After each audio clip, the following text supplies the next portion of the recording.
Bismillahirrahmanirrahim. Assalamualaikum warahmatullahi wabarakatuh. Mohon maaf Bu atas keterlambatan saya. Baik, saya akan mencoba untuk menjawab. Coba saudara jelaskan apa yang saudara pahami tentang fikih. Jadi ilmu fikih ini adalah, kalau fikih artinya pemahaman bisa dikatakan. Kalau sesuai dengan pelajaran kita, itu ilmu fikih itu adalah pengetahuan tentang hukum segala sesuatu menurut ajaran agama Islam. Baik yang mengenai cara beribadah yang khusus, atau percaya mengenai cara mengerjakan sholat, berpuasa, yang bersangkutan dengan muamalahnya manusia. Itu yang dikatakan ilmu fikih. Kemudian jelaskan mengapa fikih merupakan ilmu yang wajib dipelajari oleh mahasiswa PAI. Jelas, karena mahasiswa PAI ini adalah mahasiswa yang belajar tentang pendidikan ajaran agama Islam. Yang salah satunya ilmu fikih itu untuk kita pribadi pun sangat bermanfaat, baik dari masalah sholat, zakat, puasa, itu untuk diri pribadi.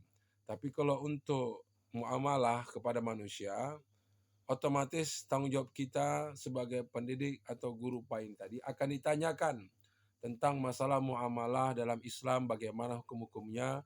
Maka dari itu sangat bermanfaatlah kalau misalnya fikih ini dipelajari oleh mahasiswa khususnya PAI. Kemudian yang ketiga, jabarkan seperti apa perkembangan fikih pada masa Nabi hingga masa tabi'in. Sebenarnya di masa Nabi ini sudah ada fikih, tetapi namanya bukan fikih. Nah, ini fikih ini terjadi atau tenarnya terkenal itu pada masa tabi'in. Setelah tabi'in itu, yaitu ada mazhab-mazhab yang dulunya banyak mazhab, kemudian setelah berapa banyak mazhab yang dipelajari, yang terpakai itu hanya 4 yang terkenal, yaitu Imam Syafi'i, Imam pertama Maliki, Hambali, Hanafi, dan Syafi'i dan Hanafi. Nah, dari sinilah mereka ini membuat ilmu-ilmu fikih ini agar masyarakat nantinya mudah dalam memahami tentang ajaran-ajaran agama Islam. Kalau masalah pada masa Nabi dulu, yaitu mereka pada saat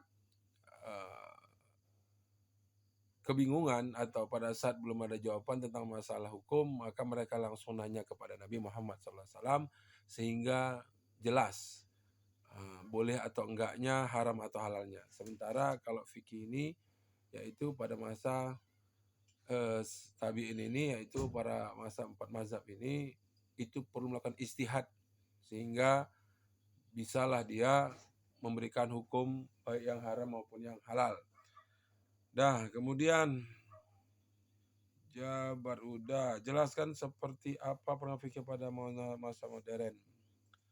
Kalau di masa modern, dikarenakan ada suatu hukum yang pada saat itu tidak terjadi pada masanya tabi'in atau nabi, ya, sehingga fikih ini sampai sekarang tuh berkembang. Yang mana di sini juga merupakan suatu istihad dari para ulama-ulama yang sesudah para tabi'in atau para 4 mazhab ini, yang terkenal juga dengan fikih kontemporer.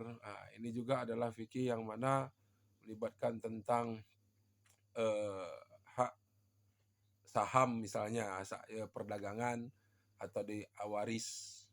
Ini juga dalam fikih yang istrinya berkembang di masa modern ini. Kemudian ruang lingkup pembahasan fikih meliputi bidang apa saja. Ruang lingkupnya itu banyak, terutama dari muamalahnya, baik dari hukumnya, dari haram, halal, sunnah. Ini termasuk ruang lingkup juga. Contoh dalam masalah sholat misalnya, itu dikatakan ada dalam dalilnya, katakan inna sholata alal mu'minina kitaba mawquta. Itu dalam masalah sholat. Kalau dalam masalah puasa, ya ayyuhalladzina amanu kutiba alaikumusiyam, itu dalilnya. Dan kalau masalah haram misalnya, itu ada hurimat alaikum maitatan walahmul khinzir.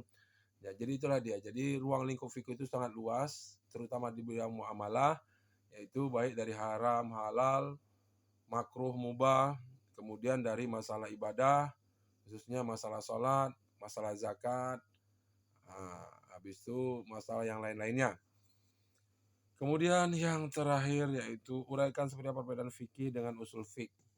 Kalau fikih ini telah kita ketahui, itu suatu pemahaman, sementara ilmu fikih ini adalah ilmu pengetahuan tentang hukum segala sesuatu menurut ajaran agama Islam. Sementara kalau usul fik ini adalah ilmu yang membahas tentang kajian-kajian pada usul fik, pada fikih, baik dari masalah hukum atau masalah harta. Jadi usul fik inilah membahas tentang ilmu-ilmu yang dibahas oleh ilmu fikih. Ya, jadi itu saja mungkin dari saya, Bu. Mohon maaf karena waktunya sudah malam dan saya hanya bisa pemahaman saya seperti ini. Terima kasih. Assalamualaikum warahmatullahi wabarakatuh.